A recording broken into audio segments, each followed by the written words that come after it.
નમસ્કાર દર્શક મિત્રો, DD10 ન્યૂઝમાં આપનું હાર્દિક સ્વાગત છે। હું છું શીતલ પટેલ અને હવે જોઈએ આજના મુખ્ય સમાચાર। અરવલ્લી જિલ્લાના મેઘરજ તાલુકાના વણુલા ગામની એક મહિલાએ જમીન વિવાદ સંબંધિત પોતાની ફરિયાદ પર યોગ્ય કાર્યવાહી ન થવાનો આક્ષેપ મેઘરજ પોલીસ સામે કર્યો છે।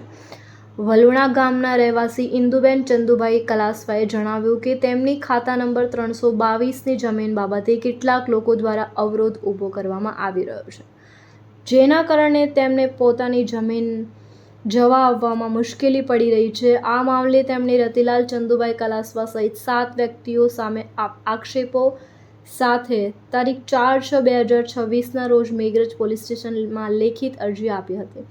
ઇન્દુબેનના જણાવ્યા મુજબ અનુસાર અરજી આપ્યા બાદ પણ આજ દિન સુધી કોઈ કાર્યવાહી કરવામાં આવી નથી। તેમને અનેક વખત પોલીસ સ્ટેશનમાં રજૂઆત કરી હોવા છતાં મામલે યોગ્ય ધ્યાન ન આપવામાં આવ્યું હોવાનો આક્ષેપ કર્યો છે।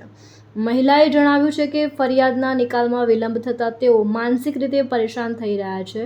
તેમણે સમગ્ર મામલે ઉચ્ચ પોલીસ અધિકારીઓ દ્વારા નિષ્પક્ષ તપાસ કરવા આવે તેમજ જવાબદારો સામે યોગ્ય કાર્યવાહી કરવામાં આવે તેવી માંગણી કરી છે। હાલ આ મામલે મેઘરજ પોલીસ સ્ટેશનનો સત્તાવાર પ્રતિભાવ પ્રાપ્ત થયો નથી। પોલીસનો પક્ષ પ્રાપ્ત થયા બાદ તે પણ પ્રકાશિત કરવામાં આવશે। રિપોર્ટર નરેશ ખરાડી, મેઘરજ, અરવલ્લી। મારું નામ ગિરીશભાઈ ધુળાભાઈ, હું વલુણા, તાલુકો મેઘરજ, જિલ્લો અરવલ્લી। મારી બેન ઇન્દુબેન ચંદુભાઈ લાલજીભાઈ કલાસવા, તેમની જમીન વલુણા સીમમાં આવેલ છે। તે ખાતા નંબર 322 છે। તેમાં બોર 3 ફેઝ કનેક્શન છે અને પાકું મકાન બનાવેલ છે અને પાકા મકાનમાંથી દરવાજા કાઢી લીધેલ છે। રતિલાલ ચંદુભાઈ કલાસવા તરફ કાઢી લીધેલ છે અને મારી બેન ઇન્દુબેન ચંદુભાઈને તે ખેતરમાં ખેતી કરવા માટે ગયેલ ત્યારે આ 7 જણ ભેગા મળી, રતિલાલ, શારદાબેન, વિશાલ, આશરે 7 જણ ભેગા મળીને તેમને પાછળ પડેલા। તેથી તે ભાગીને તેથી મારું નજીક ઘર હોવાથી મારા ઘરે આવી ગઈ અને મને કીધું કે ભાઈ મને બચાવ, મને જમીનો પેસવા દેતા નથી, તો મારે શું કરવું, મારે કઈ રીતે ગુજરાન ચલાવવું।